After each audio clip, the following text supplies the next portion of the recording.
L'évolution de ta relation. Ça, c'est ton autre, ça, c'est toi. Tu l'adaptes. Peu importe le genre. Là, ce sera toi. Et là, ce sera ton autre. Ok, toi, l'autre. Comment ça évolue? J'espère que tout le monde va bien. Tu demandes un vocal avec ton prénom. Donc, tu nous laisses un vocal avec ton prénom et on t'en laissera un juste derrière. Allez, on va commencer par qui? On va commencer par toi. Un choix se propose. Lui, ton autre est plutôt en conflit avec son ou sa partenaire. Ça prend, voilà, ça prend des mesures peut-être qui dépassent l'entendement. C'est de plus en plus compliqué. Et puis toi, tu te positionnes dans j'ai un choix à faire. Est-ce que c'est pas le choix de se choisir? Ah, est-ce que c'est pas le moment pour se choisir? Parce que tu as été à un moment donné un peu trop dans cette forme de dépendance affective. Ton autre vit de conflit en conflit, de désaccord en désaccord, et ça y est. Il acte enfin une forme, j'ai envie de dire, de séparation, de rupture. Stop, on s'arrête là. On a fait tout ce qu'on a pu pour sauver ce qu'on pouvait. Ça n'a pas marché. Donc, j'ai vraiment envie de dire que ton autre, lui, règle sa situation avec la tierce. En tout cas, les mots sont dits. Les choses sont en train d'être exprimées. Et effectivement, on voit que il était temps. Parce que chacun a dû cheminer, chacun de son côté.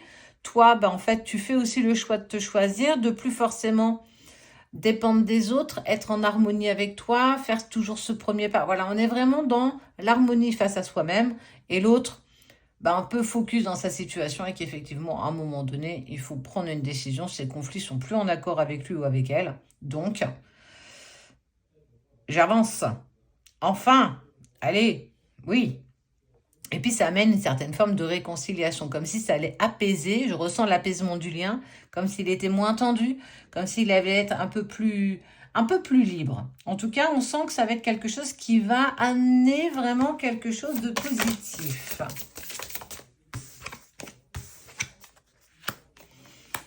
Toi, ça va... Eh ouais, moi, je trouve ça trop bien. Toi, en fait, ça y est. Étant donné que tu te choisis, étant donné que tu t'écoutes un peu plus, étant donné que tu es dans cette harmonie d'être avec toi, tu profites de l'instant présent, de sorties, de soirées avec des amis, de la famille, tes enfants. Tu vas vers de nouvelles choses. On sent que c'est beaucoup plus léger pour toi. Et puis, ton autre, lui, une fois justement cette rupture en train d'être amenée jusqu'au bout, il travaille sur lui-même, il travaille sur ses blessures, sur ce qu'il met en lumière, sur ce qui fonctionne pas très bien. Un petit peu comme s'il devait faire une remise à niveau du moteur, quoi. On est vraiment là-dessus.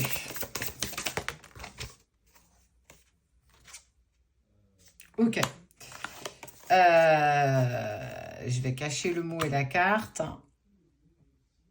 Toi, peut-être que justement tu vas vers de nouvelles relations, un peu éphémères, c'est ce qu'on me dit. En tout cas, on te dit, voilà, est-ce que c'est vraiment en accord avec toi ou est-ce que ça met pas encore un petit peu en lumière une certaine forme de dépendance encore? En tout cas, fais attention à... comment je pourrais te l'amener? Fais-le parce que tu en as vraiment envie. Le fais pas pour aller combler quelque chose que tu n'as pas. C'est important. Alors là, chacun verra ce qu'il a envie. Ça plaît ou ça plaît pas. Et on voit justement que ton autre, lui, il prend de plus en plus de distance, dans le sens où, effectivement, il y a la rupture à gérer, il y a une réorganisation à trouver, ça met en lumière ses blessures, et puis il prend de la distance. La distance avec ses amis, peut-être avec sa famille, pour savoir comment il va pouvoir avancer à nouveau dans d'autres opportunités, qu'effectivement toute sa vie est chamboulée, indépendamment de toi, on le voit bien, mais c'est quelque chose en tout cas qu'il réfléchit.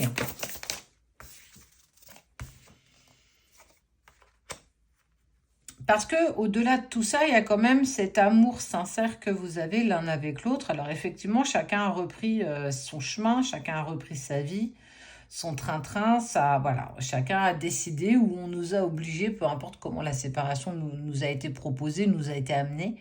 En tout cas, il y a quand même quelque chose de fort entre vous. C'est ce qui permet un petit peu de toujours vous donner l'énergie suffisante pour continuer ce cheminement. Mais ça met aussi en lumière une sorte d'incompréhension. Alors, j'ai le mot trahison, pas forcément pour moi. Je suis vraiment sur des incompréhensions, un défaut de langage, comme si on n'arrivait plus à se comprendre et que justement, ça a été propice pour que lui ou elle règle ce qui lui restait à régler et toi, pour que toi, tu puisses aussi prendre conscience que tu dois pouvoir apaiser tes propres besoins par toi-même et non pas les faire compenser par les autres. Quand on prend conscience qu'on peut très clairement être heureux dans sa propre vie, on ne peut pas mettre une autre personne responsable du bonheur qu'on a besoin d'avoir. On est simplement nous-mêmes responsables du bonheur qu'on doit pouvoir s'octroyer. Ça ne dépend que de nous. Ça ne doit pas dépendre d'une autre personne. Si ça dépend d'une autre personne, là, on vient aller sur quelque chose qui n'est pas forcément de l'amour. On voit que ça reste encore assez compliqué, un petit peu chaotique quand même, et qu'effectivement, vous êtes dans cette sensation de pause. Alors, le lien est quand même beaucoup plus souple. On sent que c'est beaucoup plus limpide. On ressent un peu moins d'émotions lourdes.